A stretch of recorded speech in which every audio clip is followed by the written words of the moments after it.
제가 언젠가 군에서 휴가를 나와서 저의 그 외할머니 댁을 인사차 방문한 적이 있습니다. 버스에서 내리니까 캄캄한 저녁이 된 거예요. 이제 내려서 가려면 산길로 한 1시간가량을 걸어가야 되거든요. 근데 너무 이제 군인이었는데도 불구하고 그 밤길이 무섭더라고요. 그래서 점점 이제 어두워지니까 막 부지런히 걸어가고 있는데 저 뒤에서 어떤 그 하얀 옷을 입은 분이 막 따라오는 거예요. 저 멀리서. 그러니까 이제 뭐 제가 더 빨리 걸었어요. 일단 무섭더라고요, 밤에. 그래도 또 막 빨리 따라오는 거예요. 그래서 정말 정신없이 땀을 흘리면서 굉장히 빨리 걸어서 드디어 외가댁에 도착을 했어요. 그리고 이제 휴 하고 있는데 조금 있었는데 외할머님이 들어오시는 거예요. 그래서 그 앞에 부지런히 가던 총각이 너였냐고, 그러잖아도 네가 온다는 말을 듣고 혹시라도 해서 부지런히 이렇게 따라가는데 웬 걸음이 그렇게 빠르냐고 그러시더라고요. 그래서 제가 드는 생각이, 그때 제가 좀 천천히 할머니를 만나서 동행했다면 그 밤길이 무섭지도 않았을 것이고 또 할머니와 대화를 나누는 참 평안하고 행복한 여정이 되었을 텐데, 이런 생각이 들었어요. 근데 우리 인생길도 사실 우리가 혼자 걸으면 굉장히 긴장되고 무섭거든요. 근데 우리가 조금 발걸음을 천천히 늦춰서 주님께 기도하고 주님과 동행하면 굉장히 그 걸음이 평안해지고 행복해지고, 우리가 지난 21일 작전 기도를 하면서 느낀 것이 바로 그런 경험이라고 생각을 합니다. 유명한 부흥사이셨던 이성봉 목사님은 언제나 이렇게 주먹을 확 움켜쥐고 다니셨대요. 그래서 어떤 분이 물었어요. 목사님 왜 이렇게 항상 주먹을 움켜쥐고 다니세요? 그랬더니 목사님이 나는 예수님 손잡고 있어, 그러시더라는 거예요.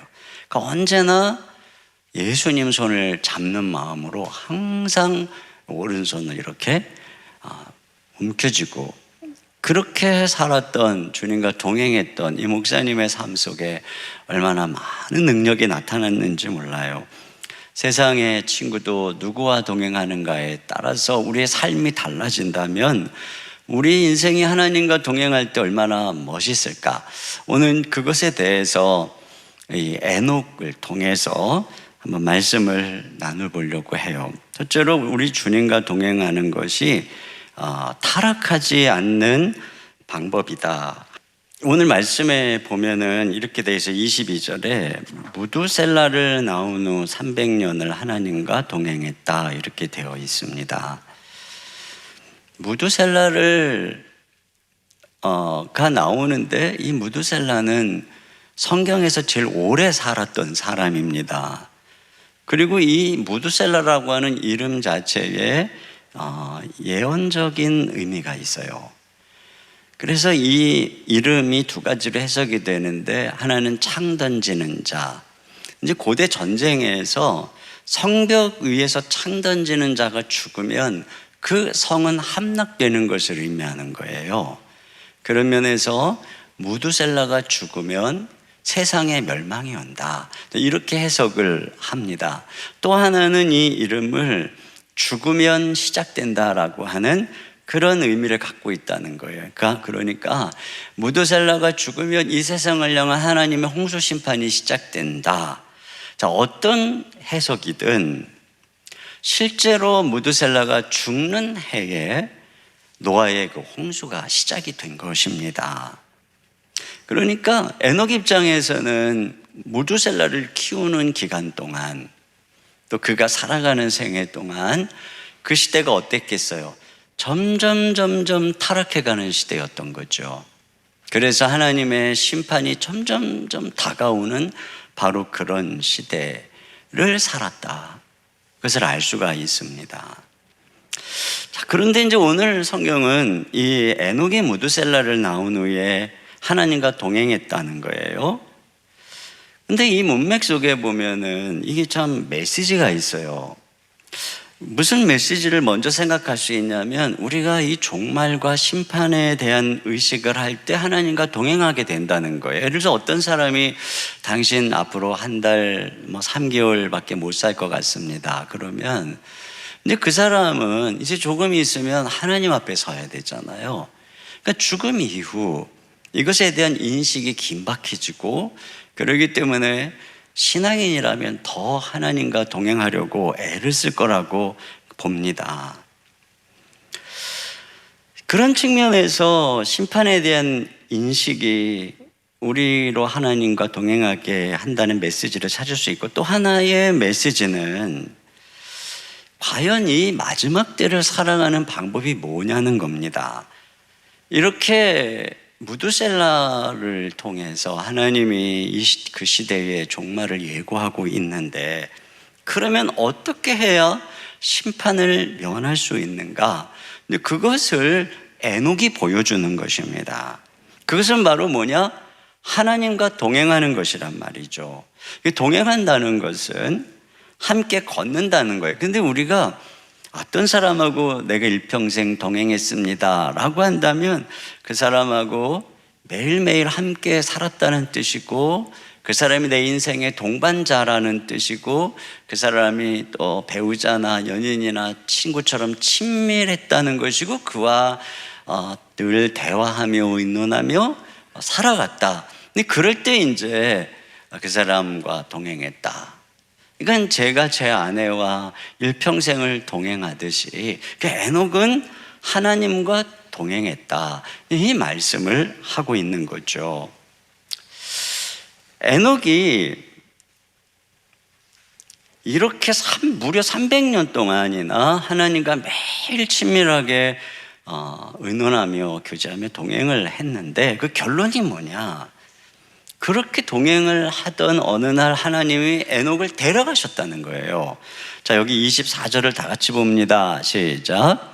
에녹이 하나님과 동행하더니 하나님이 그를 데려가심으로 세상에 있지 아니하였더라. 네, 그러니까 하나님이 데려가셔서 에녹이 세상에 있지 않다라고 하는 이 의미를 이제 신약에서 어떻게 이해를 하냐면, 히브리서 11장 5절을 보니까 믿음으로 에녹은 죽음을 보지 않고 옮겨졌다는 것입니다. 이거 죽지 않고 바로 하나님께로 갔다. 근데 여러분, 성경에서 이 죽음은 죄의 대가예요. 심판입니다. 심판을 상징하는 것입니다. 그런데 에녹이 평생 하나님과 300년을 동행하더니 죽음을 보지 않고 하늘로 올라갔다, 즉 승천했다, 이렇게 얘기합니다. 근데 여러분, 성경에서 승천은 굉장히 중요한 의미를 담은 신학적인 사건입니다. 이것은 하나님이 그 사람을 인정했다, 또는 그 사람이 살아온 삶의 방식을 인정했다, 즉 하나님과 동행하면서 살았던 삶의 방식을 하나님이 인정했다는 거예요. 그래서 히브리서 11장 5절 하반절에 보면 그는 옮겨지기 전에 하나님을 기쁘시게 하는 자라는 증거를 받았느니라. 매일 하나님과 동행했던 그 300년의 삶을 하나님이 매우 기뻐하셨다는 것이죠.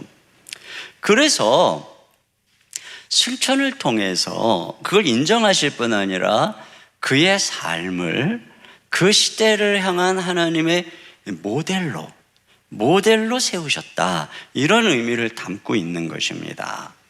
지금 그 시대가 심판을 향해 달려가고 있습니다. 예고되고 있습니다. 어떻게 살아야 될 것인가? 하나님께서는 너희는 이 에녹처럼 살아라, 이렇게 말씀하고 있는 거예요. 자, 결국 홍수는 일어나죠. 그리고 모든 사람들이 다 멸망받을 때 단 한 사람 노아와 그의 가족만 구원을 받습니다. 근데 노아가 어떻게 그 시대 속에 살았길래 구원받았을까에 대해서 창세기 6장 9절 하반절 다 같이 봅니다. 시작.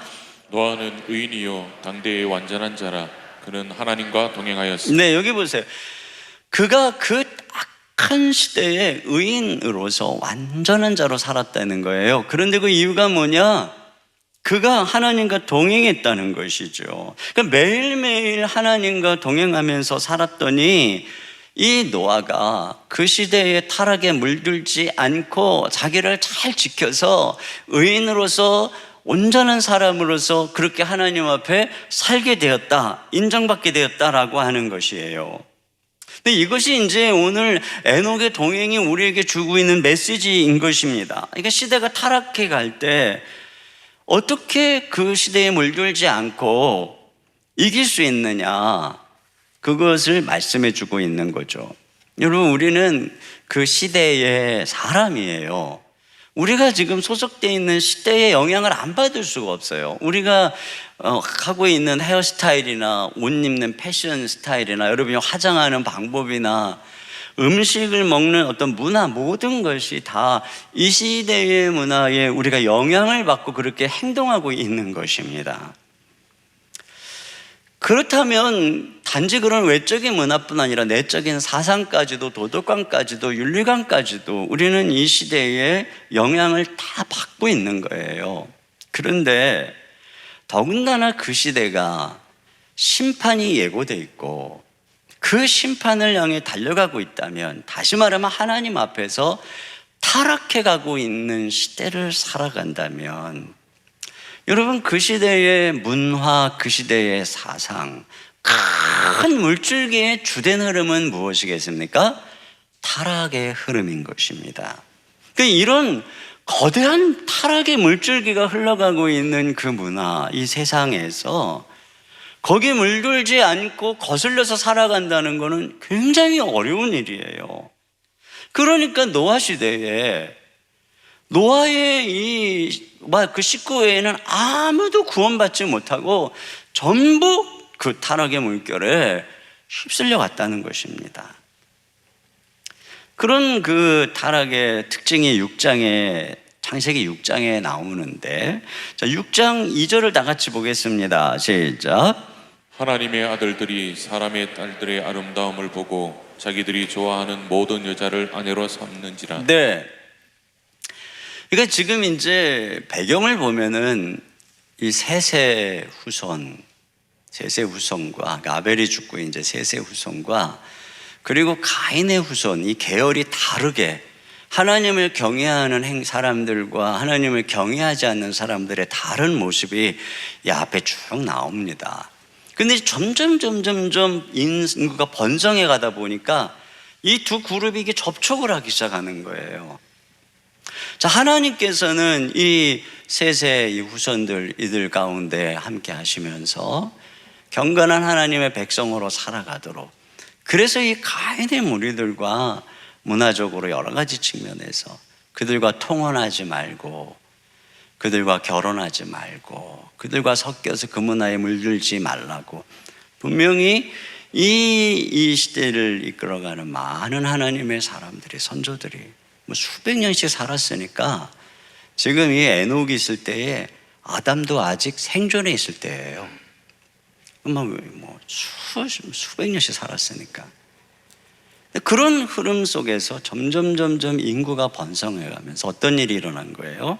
하나님의 아들들이 사람의 딸들의 아름다움을 보고 아내로 삼는 일이 일어나게 된 거죠. 그러니까 무슨 얘기냐면 결혼의 문제이지만 그 이전에 이 성적인 정욕의 문제라고 하는 겁니다. 그러니까 타락하면 그 시대에 가장 특징적으로 나타나는 것이, 성경의 여러 곳을 보아도 이 성적인 정욕의 문제가 가장 두드러지게 나타난다는 거예요.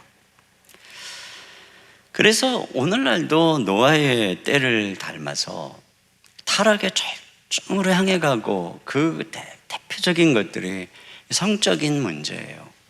그래서 간음죄도 없어지고 혼전 어떤 동거나 성관계에 대해서 매스컴이나 이런 데서 아무것도 아닌 것처럼 얘기하고,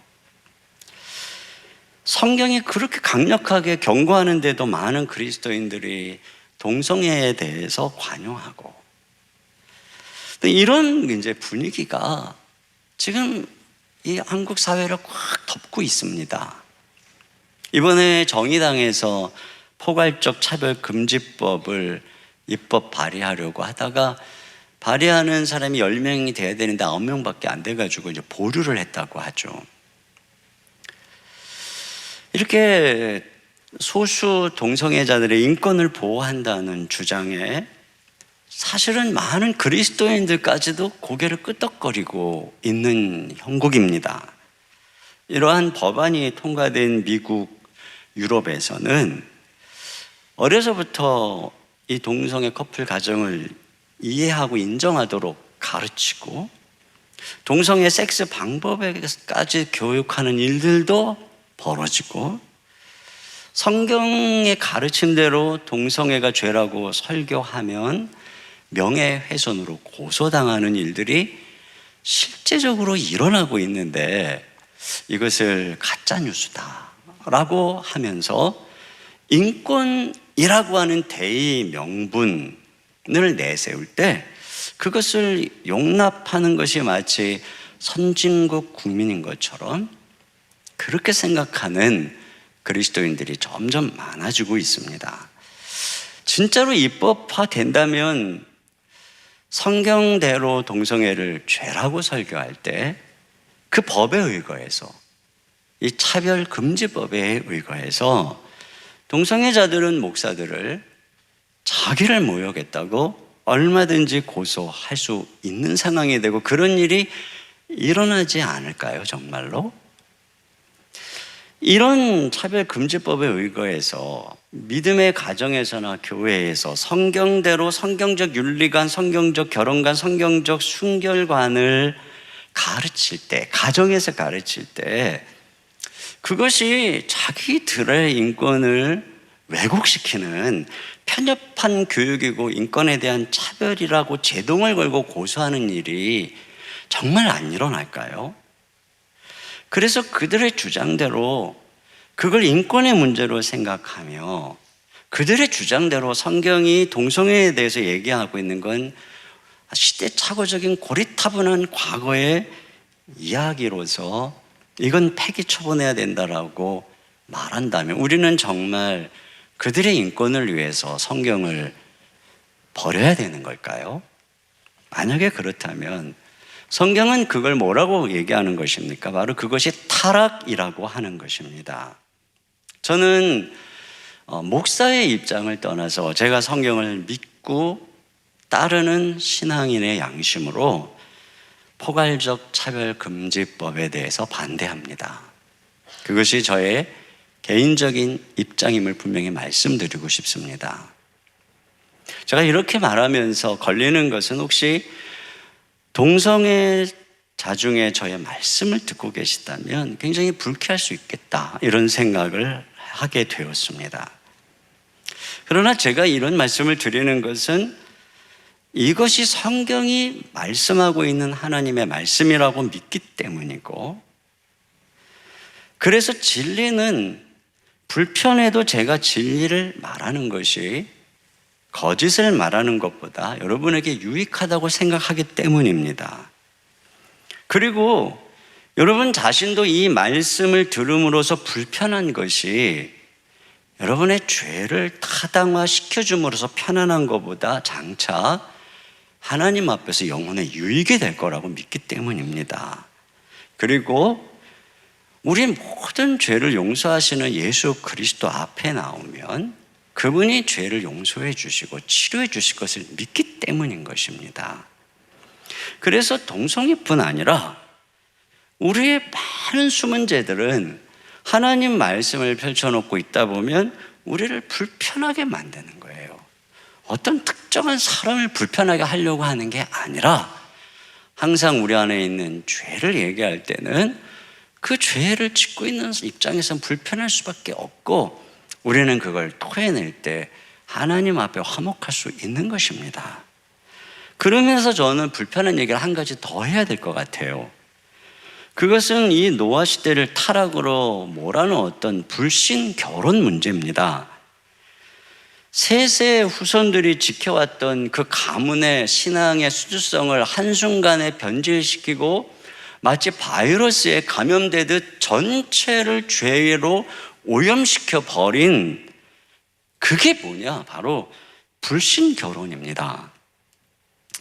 그런데요, 많은 오늘날의 그리스도인 젊은이들이 믿지 않는 사람하고 교제를 하거나 결혼을 하는 게 뭐가 그렇게 대수냐.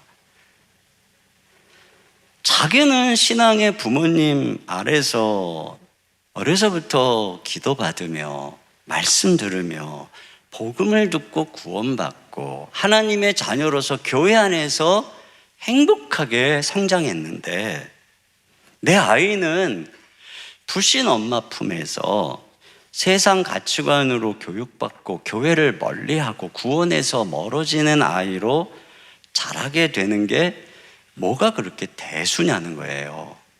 불신 아빠의 영향으로 교회 가는 것을 눈치 보고 성경 읽고 기도하는 것도 마음대로 못하는 그런 가정 분위기에서 자라면서 주일에 교회 가는 대신에 아빠 따라서 축구장 가는 이런 삶을 살아가게 되는 게, 그게 뭐가 그렇게 별일이냐는 얘기죠.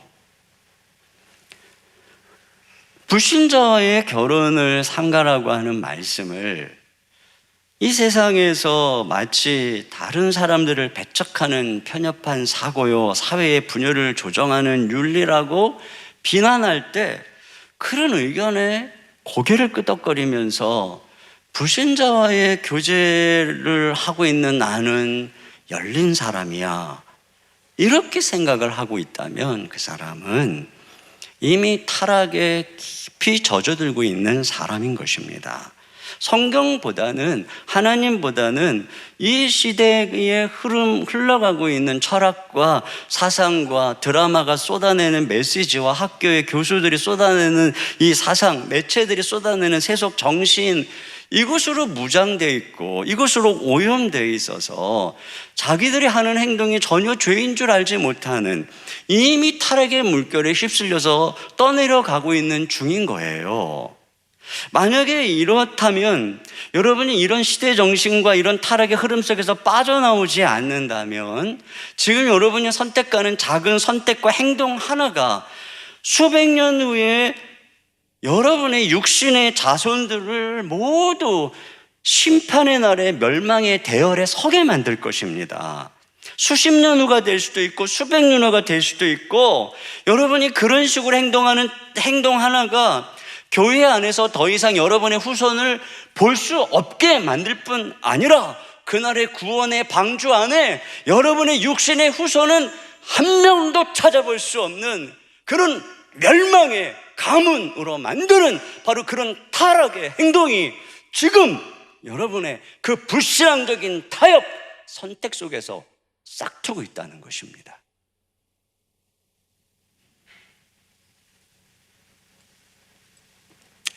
그러면 이렇게 저항할 수 없는 거대한 강물처럼 흘러가는 타락의 시대를 어떻게 살아가야 되느냐, 오늘 그것은 하나님께서 에녹처럼 하나님과 동행하는 것밖에 없다는 말씀인 것이에요. 이것 외에는 그 시대를 거슬러 살아갈 수 있는 방법이 없다는 거죠. 그래서 하나님께서 300년 동안 동행한 그 에녹을 승천시키셨어요. 그러면서 이 마지막 때에 구원받고 싶으냐, 마지막 때에 타락에 물들지 않고 이 멸망을 피하고 싶으냐, 그러면 내가 높이 든 에녹을 바라보라, 에녹처럼 하나님과 동행하라, 이렇게 말씀하고 있는 것이죠. 얼마나 많은 사람들의 입속에 에녹, 이 승천한 에녹이 회자됐겠습니까? 그러나 그 시대에 결국 노아와 그의 식구 외에는 구원받은 사람이 없어요. 다 홍수로 멸망받았습니다.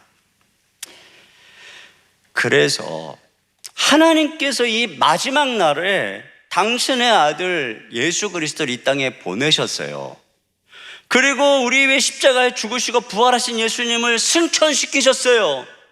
모든 인류가 볼 수 있도록 하늘에 높이 드셨어요.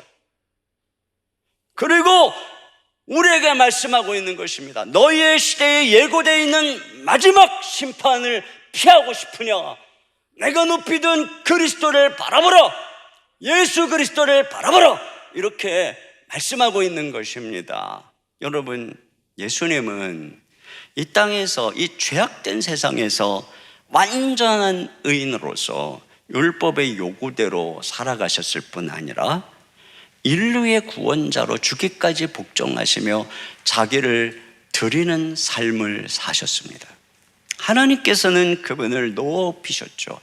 어떻게 예수님이 그렇게 살았을까? 우리가 이미 지난 시간들 동안 살펴보았어요. 예수님이 어떻게 새벽 미명에 하나님 앞에 나아가 기도했는지, 예수님이 어떻게 깊은 밤에 산에 올라가서 하나님께 기도했는지, 예수님이 얼마나 습관을 따라서 위기의 때나 중요한 때나 하나님께 기도하며 그래서 하나님과 동행했는지, 예수님의 삶을 한마디로 말하라면 하나님과의 동행이었어요.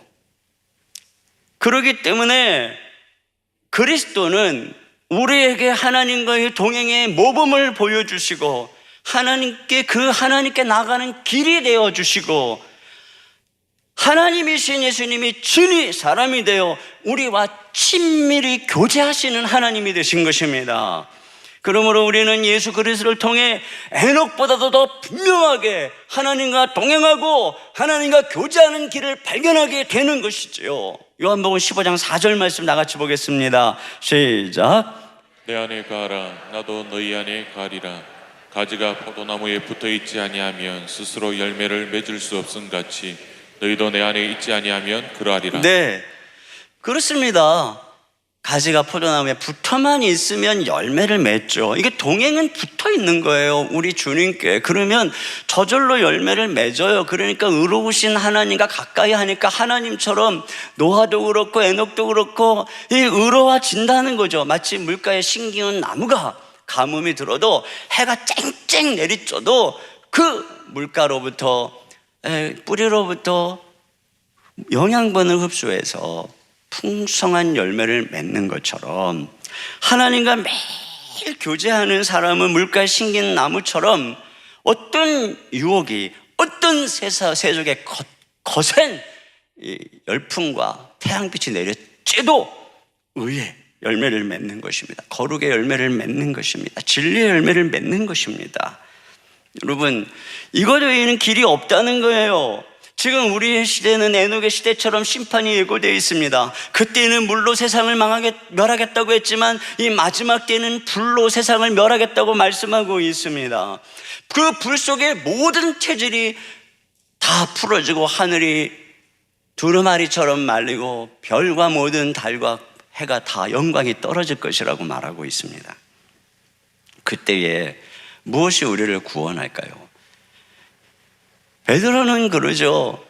우리의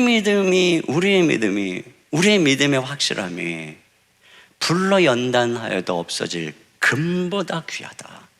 그날의 금 말이에요. 그 불 속에 다 없어져 버립니다. 은 다 없어져 버립니다. 우리를 구원하지 못합니다. 그런데 그 어마어마한 세상의 재앙 속에서 우리를 구원할 것은 금보다 귀한 믿음, 우리의 주 예수 그리스도, 이 믿음이라고 하는 것입니다. 그분만이 우리를 구해준다라고 하는 것이죠. 그렇다면 우리에게 진짜 중요한 것은 믿음입니다.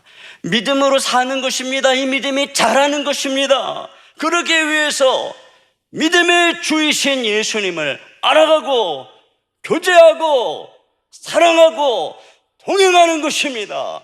오직 이것만이 이 거대한 타락을 향해 달려가고 있는 세상에서 우리를 거룩하게 지켜서 하나님 앞으로 인도할 수 있는 유일한 방법이라는 것입니다. 심판을 이기고 구원받게 하는 유일한 방법, 그것은 바로 우리 하나님, 우리 주 예수 그리스도와 날마다 동행하며 끝까지 믿음 안에 있는 것이에요. 그렇다면 우리가 어떻게 동행해야 될까요? 우리는 일상생활 속에서 동행해야 돼요. 이 에녹의 삶에서 특징적인 단어가 동행했다는 것도 있지만 자녀를 낳았다는 말도 2번씩이나 언급이 되고 있습니다.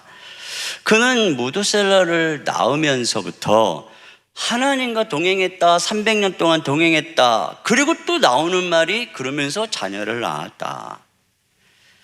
우리는 어떤 사람이 하나님과 동행하며 승천할 정도까지 되었다면 그 사람은 아마 출가해서 이 세상을 떠나서 산속 깊은 데 들어가서 돛 닦고 수련하는 사람일 거야. 뭐 이런 생각하기가 쉬워요. 그래서 어떤 신자들은 영적인 생활에 방해가 된다고 부부 생활을 등한히 하고 방을 따로 쓰기도 합니다.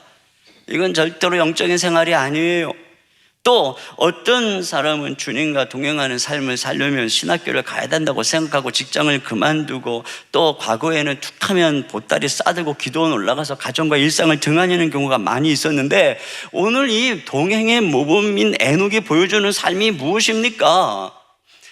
그런 게 아니잖아요. 일상생활 속에서 자녀를 낳으면서 주님과 동행하며 살았다, 이것을 우리에게 말씀해주고 있는 것입니다. 300년 정도 동행했으면 그 에녹의 삶에 엘리야처럼 막 그가 기도하니까 하늘에서 불이 내렸다, 뭐 이런 기록이 있어야 되겠죠. 물론 그런 일들을 하지 않았다는 얘기는 아닐 거예요. 그러나 지금 오늘 성경이 강조하고 있는 것은 동행의 초점이 어디에 있습니까? 일상생활에서의 동행이라고 하는 것입니다. 여러분, 어떤 사람이 정말 주님을 사랑하고 동행하는 사람인가는 이렇게 앞에서 남들이 다 보는 공적인 사역을 얼마나 잘하느냐에 달려있는 것이 아닙니다.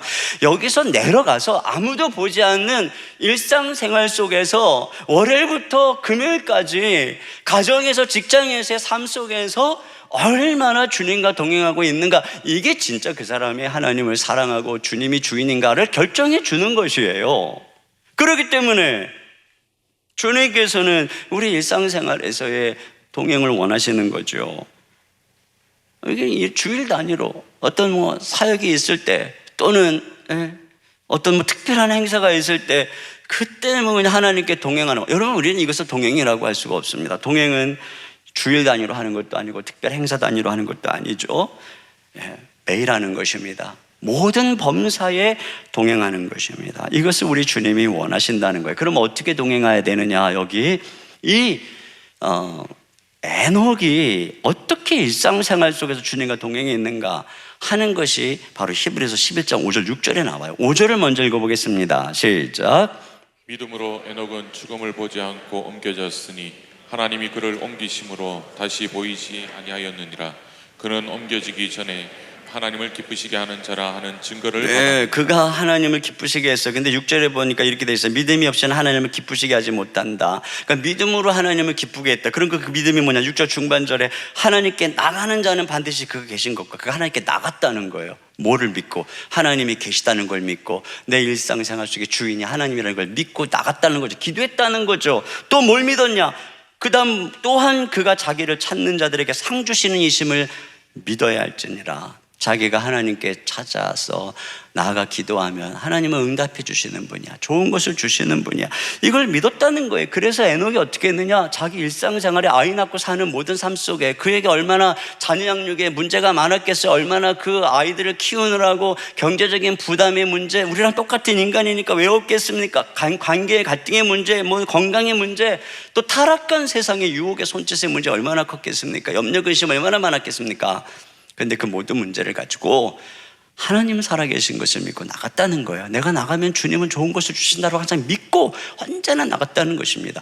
이렇게 기도를 통해서 일상생활 속에 항상 하나님께 나간 거, 이게 바로 성경이 에녹이 하나님과 동행했다 이렇게 말하고 있다는 거예요. 그러니까 우리가 기도를 통해서 하나님과 동행하게 된다는 거죠. 그래서 성경은 히브리서는 이게 믿음이라는 거예요. 믿음, 기도, 날마다 기도한, 그리고 하나님께 나아간, 이게 믿음이라는 거예요. 우리의 믿음은 기도로 나타나는 거예요. 여러분, 기도가 믿음의 표현이죠. 기도의 길이가 믿음의 길이에요. 여러분의 기도의 강도가 여러분 믿음의 강도예요. 여러분의 기도의 꾸준함이 여러분의 믿음의 꾸준함이에요. 존 문노라고 분 이런 얘기를 했어요. 개인 기도만큼 자기의 영적 상태를 정확하게 드러내는 것은 없다. 찰스 스펄전 말을 들어보세요. 교회의 상태는, 여기에다가 신자라고 넣어도 똑같아요. 교회의 상태는 그 교회의 기도 모임의 모습에 따라 정확하게 측정될 수 있다. 하나님과 가까이 하는 교회는 기도하기 마련이다. 그리고 교회가 하나님과 멀어졌다는 첫 번째 증거는 바로 기도를 게을리 한다는 것이다. 그리고 오늘 히브리서는 이러한 믿음 하나님이 기뻐했다는 것입니다. 그 에녹이 이런 문제를 가지고 하나님께 기도하러 나올 때마다 하나님이 기뻤다는 거예요. 그러니까 우리가 하나님께 늘 나가서 기도하는 거, 이렇게 맨날 문제를 가지고 하나님께 귀찮게 하고 그러면 돼. 그게 아니에요. 여러분이 문제를 가지고 기도할 때마다 얘가 나를 믿는구나, 얘가 내가 존재하고 내가 살아있다는 것을 인정하는구나, 내가 자기에게 나오면 은혜를 베푸는 하나님이고 은혜 하나님이라는 걸 믿는구나, 하나님 그걸 기뻐하는 거예요. 우리의 기도를 기뻐하는 거예요. 그러니까 하나님께서는, 여러분, 이 할아버지가 손주하고 자꾸 손자가 찾아오면 너무 이쁘니까 자꾸 뭘 주겠죠. 네? 부모님도 자녀에게 동행하면 주죠. 우리가 하나님과 동행하는 게 이렇게 좋은 거예요. 영국의 마가렛 대처 수상이 어느 날 그 당시 미국의 로널드 레이건 대통령하고 만난 적이 있다고 합니다. 그 만남에 이런 얘기를 했어요. 로널드 레이건과 만나 이야기 나눠보니 그는 그렇게 많은 것을 알고 있지는 않은 것 같았다. 각 분야에 대해 좀 더 구체적인 대화를 나누다 보면 오히려 내가 더 돋보이고 레이건 말고도 탁월한 사람은 얼마든지 많다는 생각이 들었다. 그런데 로널드 레이건에게 분명 탁월한 점이 있었다. 그는 어떤 문제에 직면했을 때 그 문제를 누구와 상의해야 할지, 누구에게 물어봐야 할지 명확하게 알고 있었다. 이것이 레이건이 미국의 참 위대한 대통령의 행렬에 끼게 된 이유인 것이죠. 여러분, 우리가 문제를 누구하고 상의해야 될지 그걸 아는 삶, 이게 기도하는 삶이에요. 에녹은 그걸 알았던 거죠. 그런 면에서 마지막으로 우리는 평생 주님과 동행해야 된다는 것입니다.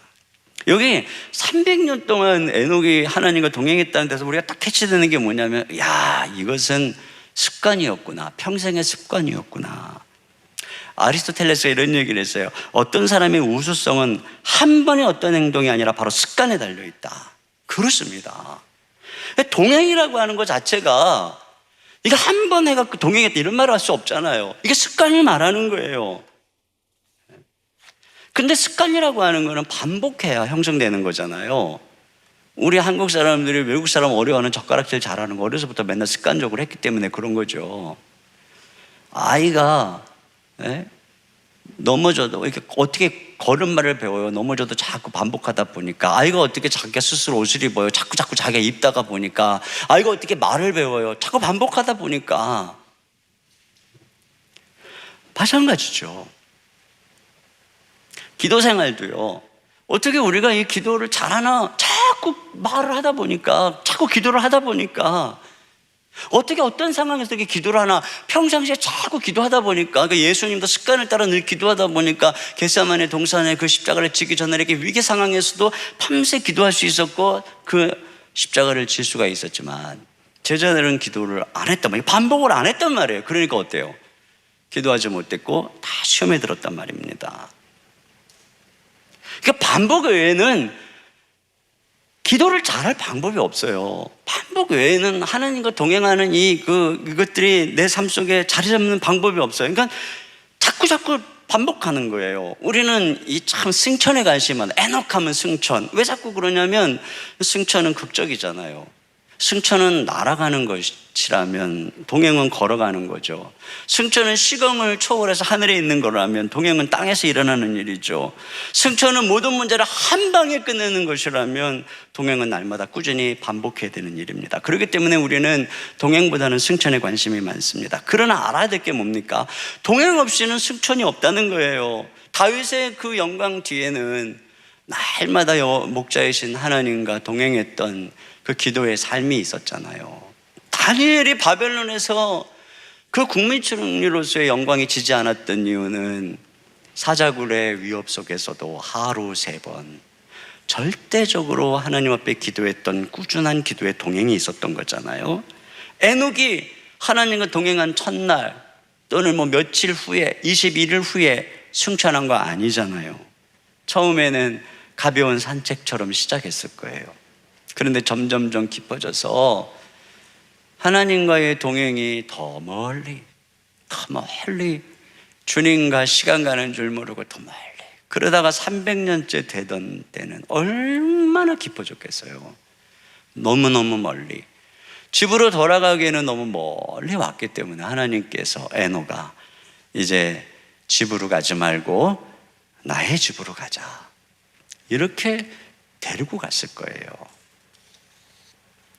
여러분, 이것이 우리의 꾸준한 습관 속에서 되는 것이고, 그래서 우리는 마지막 때에 그분의 손을 잡고 저 천국으로 가는 것입니다. 오랜 병석에 누워있는 스코틀랜드의 한 노인을 어느 목사님이 신방을 했어요. 침상 옆에 이제 의자에 앉아서 이제 그 노인과 대화를 하려고 하는데 건너편에 의자가 보이는 거예요. 아, 누가 먼저 이렇게 왔다 가셨나 봐요. 그랬더니 이 노인이 그 의자에 대해서 얘기를 하는 겁니다. 목사님, 사실은 그게 아니고 제가 자꾸 노쇠하다 보니까 기도하는 게 너무 힘들어졌습니다. 무릎을 꿇고 기도하는 게 너무 힘들고 또 육체가 힘들다 보니 너무 집중하기도 어려웠습니다. 그 어느 날 어느 목사님께 저의 이것을 상의했더니 그 목사님이 이렇게 말씀하셨습니다. 선생님, 기도를 꼭 무릎 꿇고 할 필요는 없습니다. 힘이 드시면 그냥 앉아서만 하셔도 되고 때때로는 누워서 하셔도 됩니다. 대신에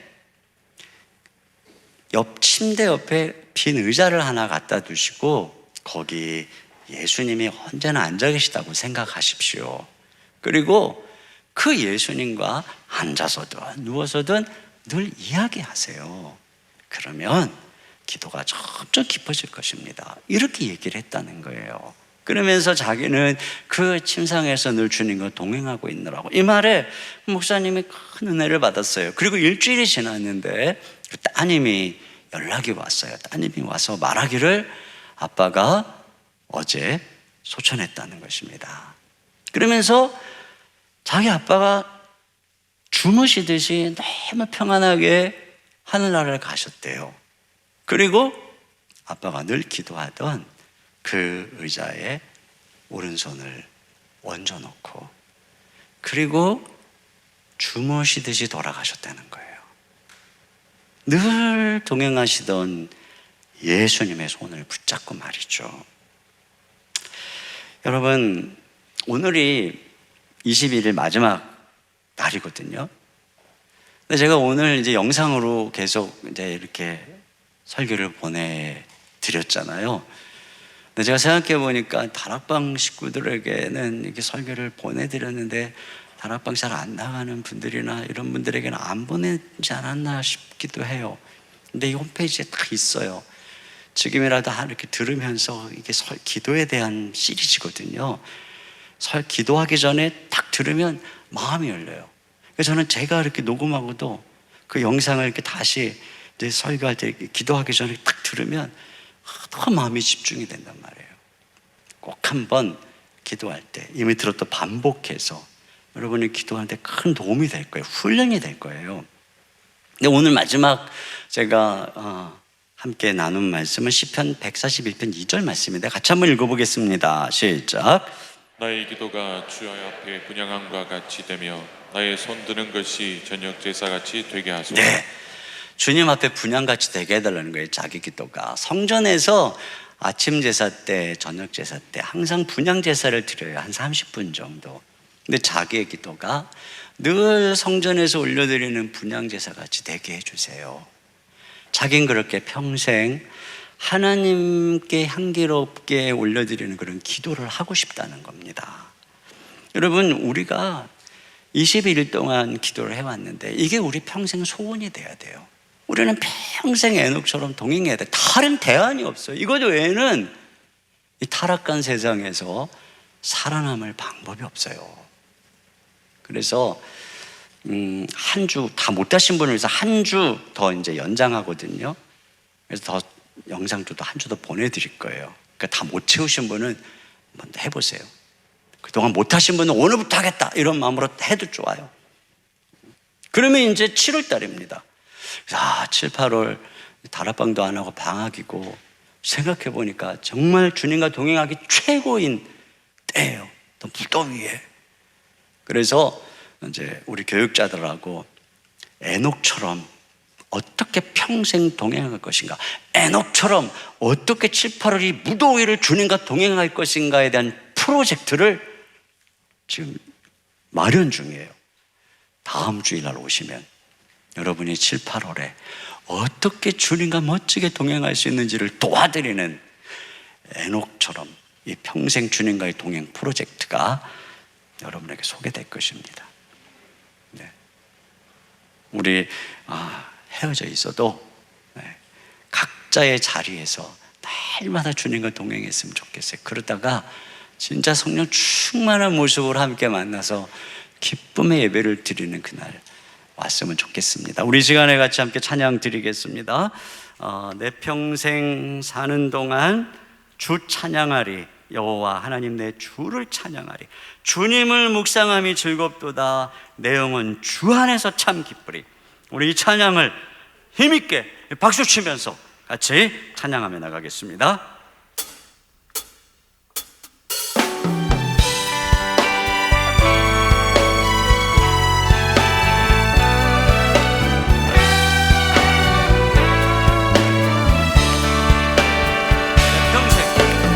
내 평생 사는 동안 주 찬양하리. 여호와 하나님 내 주를 찬양하리.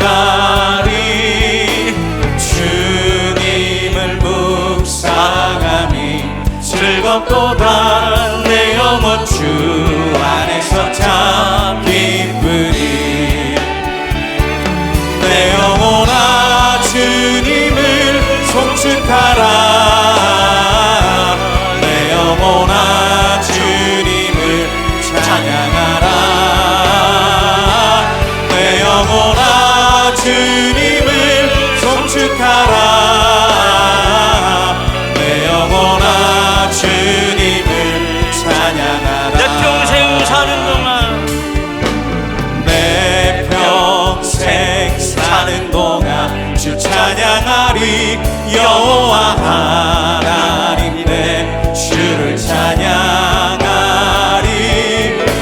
주님을 묵상함이 즐겁도다. 내 영혼 주 안에서 참 기쁘리. 내 영혼아 주님께 기도하라. 내 영혼아 주님께 기도하라. 내 영혼아 주님과 동행하라. 내 영혼아 주님께 기도하라. 내 영혼아 주님과 두 손 동행하라. 들고 내 영혼아 내 영혼아 주님께 기도하라. 내 영혼아 주님과 동행하라. 내 영혼아 주님께 기도하라. 내 영혼아 주님과 동행하라. 우리 이 시간에 함께 기도하겠습니다. 제가 기도 제목을 읽어드리겠습니다. 에녹처럼 평생 하나님과 동행함으로 다가올 심판을 대비하고 타락의 시대에 저항하며 살게 하소서. 일상생활에서 기도로 하나님과 동행함으로 우리의 믿음이 드러나게 하시고 우리의 굳건한 믿음이 하나님을 기쁘시게 하는 통로가 되게 하소서. 하나님과의 동행이 평생의 습관이었던 에녹과 같이 우리의 기도가 성전에서 매일 올려드리는 향연이 되어 주님과의 동행을 뜨겁게 이어가게 하소서. 우리 다 같이 한 목소리로 기도하겠습니다. 하나님 아버지, 참으로 감사합니다.